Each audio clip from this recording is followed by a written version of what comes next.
माँ तू सबसे प्यारी है, माँ तू जग में न्यारी है।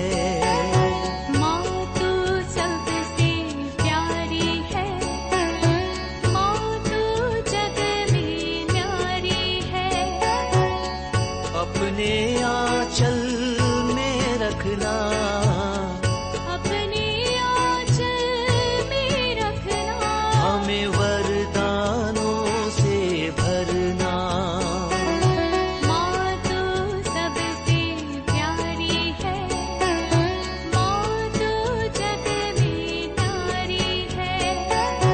माँ तू सबसे प्यारी है, माँ तू जग में न्यारी है।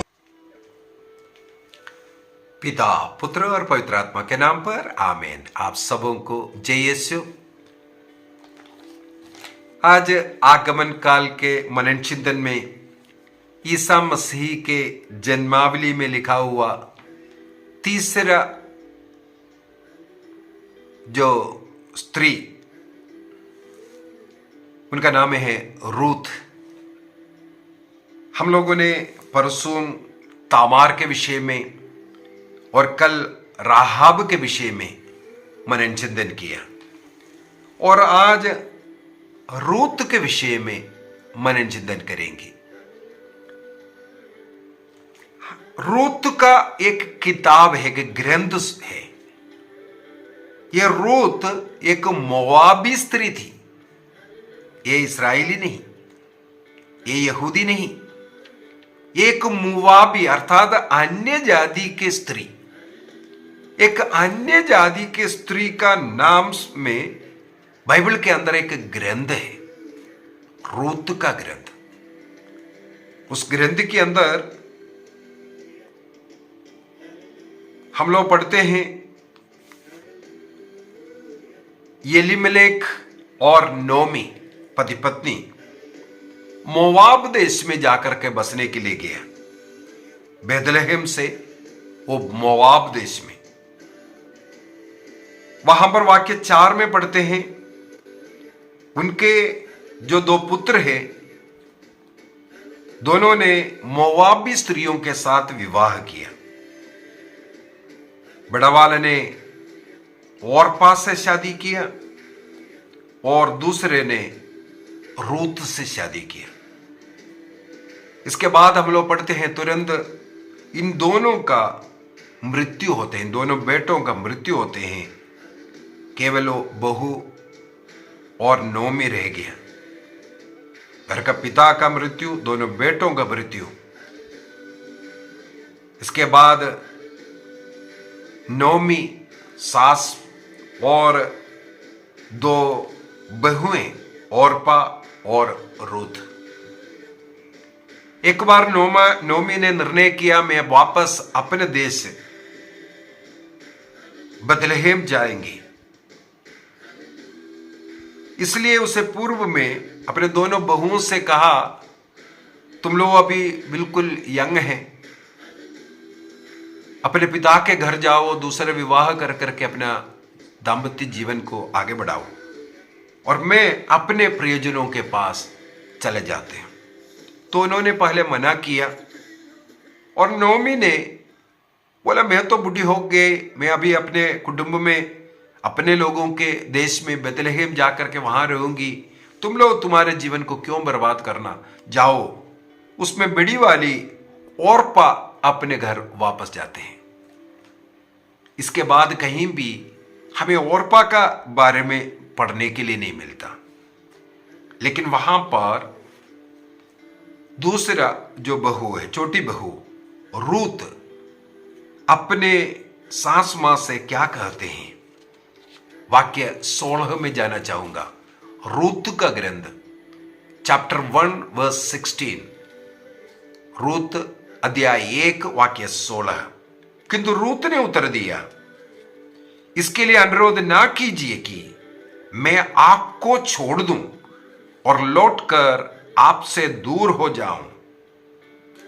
आप जहां जाएंगी वहां मैं भी आऊंगी। आप जहां रहेगी वहां मैं भी रहूंगी। आपकी जाति मेरी भी जाति होगी और आपका ईश्वर मेरा भी ईश्वर होगा। जहां आप मरेगी वहां मैं भी मरूंगी और दफनाई जाऊंगी। यदि मृत्यु को छोड़कर कोई भी और बात मुझे आपसे अलग कर दे तो ईश्वर मुझे कठोर से कठोर दंड दिलाए, अर्थात अपने सास मां को लिपट करके छोटी बहू रो करके कहते हैं मृत्यु ही हमें अलग कर सकते हैं। बाइबल के अंदर इस प्रकार अपने सास मां को अपने मां के रूप में प्यार करने का यही एक अच्छा उदाहरण है। तोबित का ग्रंथ अध्याय 10 वाक्य 12 और 13 के अंदर जन्म देने वाले माता पिता के समान अपने जीवन साथी का, सास ससुर का आदर सम्मान प्यार करने के विषय में लिखा है। तोबित चैप्टर 10 वर्स 12 एंड 13। जन्म देने वाला माता पिता को सिराक चैप्टर 3 वर्स 2 to 18, प्रवक्ता ग्रंथ अध्याय 3 वाक्य 2 से 18 तक वचनों में अपने माता पिता को किस प्रकार आदर सम्मान देना चाहिए, उनकी सेवा कैसे करना चाहिए, सेवा करने से क्या क्या फायदा है, कम से कम 1 दर्जन फायदा वहां पर ईश्वर ने बता करके दिया। जो अपने माता पिता का आदर करता है वो ईश्वर का आदर कर रहा है। जो माता पिता का आदर करता है उनकी प्रार्थना प्रभु सुनता है। जो माता पिता का आदर करता है मानो वो धन का संचय करता है। जो माता पिता का आदर करता है प्रभु उनकी प्रार्थना सुनेगी। जो माता पिता का आदर करता है उनके संतान उनका आदर करेगा। जो माता पिता का आदर करता है उनका पाप क्षमा करता है। जो माता पिता का प्यार करता है उनका घर सुदृढ़ बनेगा। इस प्रकार वचन मिलेगा आपको।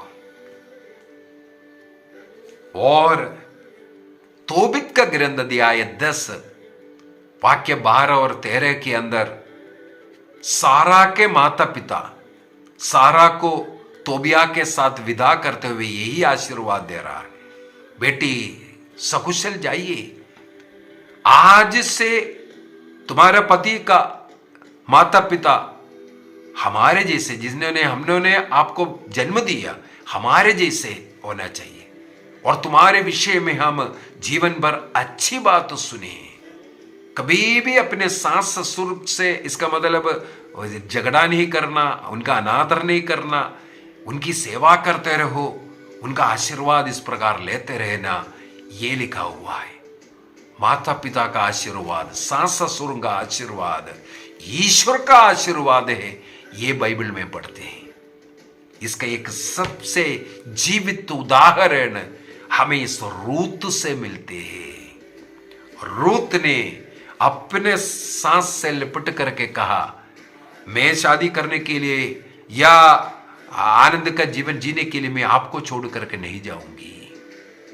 केवल मृत्यु मुझे आपसे दूर कर सकते हैं, अन्यथा कठोर से कठोर दंड प्रभु मुझे दे, ये बोल करके उसे लिपटे रहती है। इस प्रकार रूत अपने सास मां नोमी के साथ उनके कुटुंब, उनके देश बदलहेम पहुंचते हैं। और इस कहानी आगे ये है, उनका वहां पर जाकर के बोआस नाम का एक व्यक्ति से विवाह होते हैं। ये बोआस, कल हम लोगों ने मनन चिंतन किया था राहाब के विषय में। राहाब इस्राएलियों के बीच में रहता था।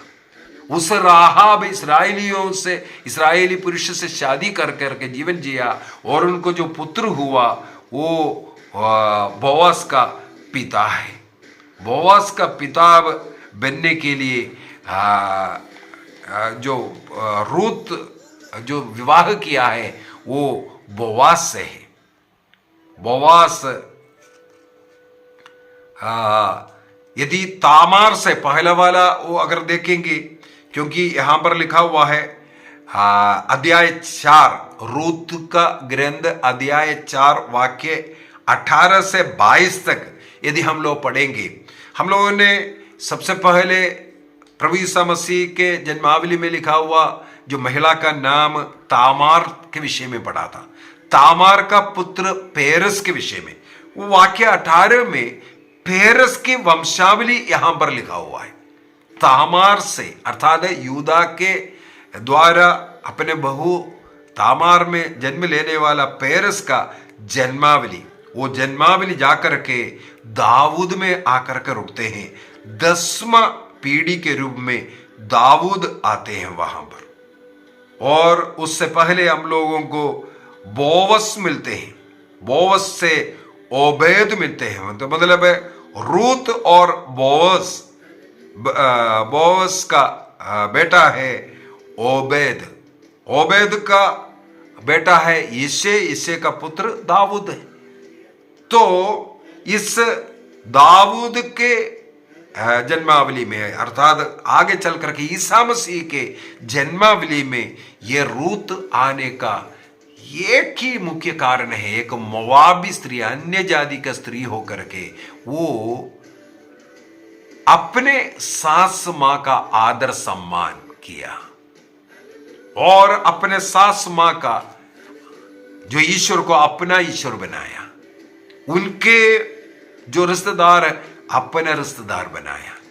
इस प्रकार सास मां को आदर सम्मान, उनकी सेवा करने वाली बहू को ईश्वर की ओर से जो अनुग्रह मिला है, वहां यहूदी बोवस का साथ इनका विवाह, रूत का विवाह, उस रूत का विवाह इस प्रकार होकर के बोवस से इसके बाद हम लोग देखते हैं जो पुत्र बन रहा है ओबेद जन्म लिया, जो दाऊद का दादा बन करके जन्म लिया है।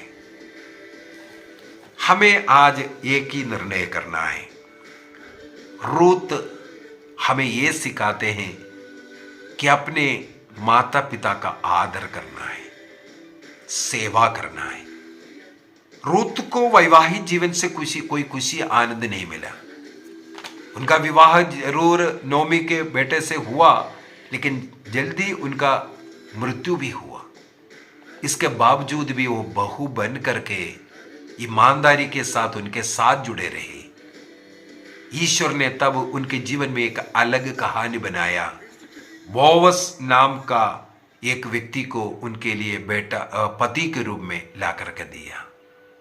ईश्वर कहानी रचता है, हमारे लिए एक नया कहानी लिखेगा जब हम प्रभु के इच्छा के अनुसार जीवन जिएंगे।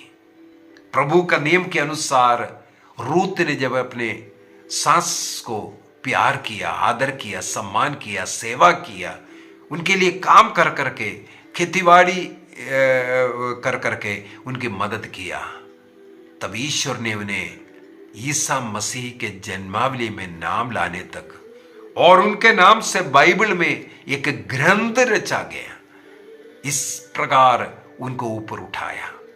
हमें यही निर्णय करना है। अपने माता पिता, जन्म देने वाला माता पिता का हम आदर करेंगे, हमारे सास ससुर का हम आदर करेंगे, सेवा करेंगे। कई ऐसे लोग हैं जो अपने माता पिता का निंदा करते हैं, हत्या करते हैं, मारते हैं, गाली देते हैं, निंदा करते हैं। आज हमें मनन चिंतन करना है। क्या हम शैतान के इतिहास में जाना है या प्रभु हमारे लिए एक इतिहास रचने वाला है? जैसे रूत का एक ग्रंथ, एक किताब, एक कहानी रचा गया, क्या मेरे लिए प्रभु एक कहानी रचेगा? तो एक निर्णय कीजिए, अपने माता पिता, सास ससुर का आदर करना, सेवा करना, चाहे वो कैसे भी रहे। मेरा कर्तव्य है उनकी सेवा करना। मेरे जीवन में उनके द्वारा कड़वापन मिल रहा है, कोई मिठास नहीं है, दर्द ही दर्द है, तब भी उस दर्द में रह करके हम उनकी सेवा करेंगे। निर्णय कीजिए, क्योंकि उसी के द्वारा हमें प्रभु आशीष देगा। अपने माता पिता, अपने सास ससुर, अपने बुजुर्ग लोग, उनके द्वारा अनुग्रह आशीष ईश्वर का आता है। निर्णय कीजिए। रूत का उदाहरण इसलिए हमें बाइबल में मिलता है, हमें भी अपने जीवन में इस प्रकार की एक कहानी रचना है। निर्णय कीजिए।